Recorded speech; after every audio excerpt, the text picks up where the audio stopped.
Okay, so now let's get on to talking about my favorite topic of all, and that is keyword research. And this can really make or break your website, so you got to do it right. So let's go over a few basics and then we'll go into specifics and prompts and how we use AI for keyword research. Right, so how SEO works in 2025, right? So SEO has changed mainly because Google has changed, right? There have been so many updates that it's promoting websites like Reddit and videos. So you no longer want to just write answers to questions people type into Google. Okay, that was the game for many years, right? And worked so well, but we need to come up with a new strategy now. So you want to create a resource of multimedia information about your product or service. Okay, so that kind of means long form tutorials, information that might not be there yet, all that type of thing. You're kind of collating information together as well to try to create something that the audience of your product would really like, right? Google doesn't like it when you're just trying to game the system, right? And that's kind of hard to get your head around, because it's like, well, do you want me to create content for Google or not? It's like, so just try to think about your audience at first. I mean, that's the same with YouTube and social media, so you can gain benefits from those marketing channels, right? So basically just educate your customers, right? So on questions that they might have, right? But it's not really like just looking for questions. That's not the way to do it anymore.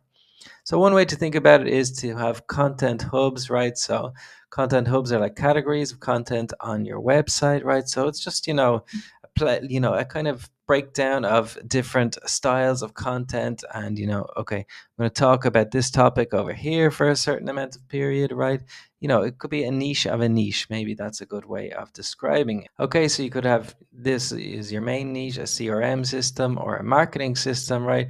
And then you break those down into different topics, right? So automation could be one sub niche or content hub about marketing. So you could think about, yeah, I can create a massive amount of content, related to automation and marketing. And this could be in the form of, best automation tools for marketing, right? Where that's a bit more, commercial intent, or it could be more uh, informational content, right? Education, how to use make.com and stuff like that, right? Okay, so what not to do. And this is just the most important thing. And to be honest, I've made this mistake myself many times. So that's why I'm putting it here. And that is to go off topic. So, would the customer avatar be interested in this topic, right? So, you just really have to think about that, right? So, you just have to think of that customer and go, okay, that audience, right? It's like audience building on YouTube as well. You have to think about, would they be interested in this topic?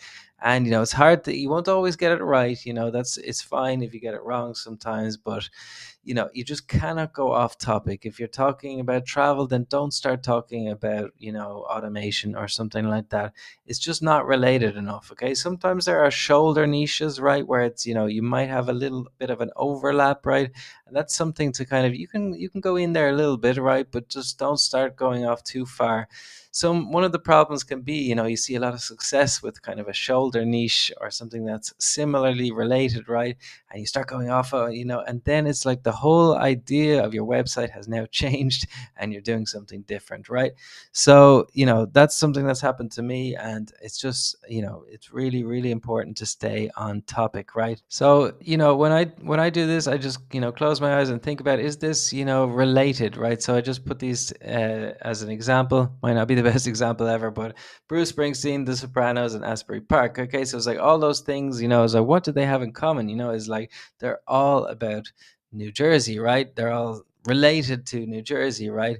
So you can also think about this. Let's look at another example. So an AI social media tool. If you're developing an AI social media tool, then you have to stay in your lane, right? You have to talk about Pinterest, Facebook, TikTok, all the social medias, right? They could be your different categories, right?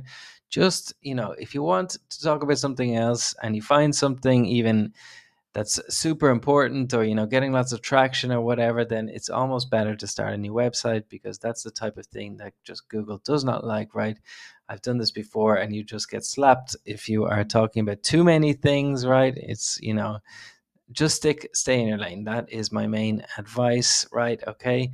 And of course, we can use AI for content now. So we will be going super fast, much faster than in the past, right? The cost is lower and speed of production is faster. So don't be afraid to publish, right? I publish a lot of blog content, right? I can publish, 5, 10 blog posts, but you kind of need to space it out a little bit, right? You can't just publish hundreds and hundreds and hundreds of blog posts, because Google have these spam algorithms that will catch you and hit you down again. So I'll go into that a little bit more in the content creation lessons, right? So let's create our topics list with AI now.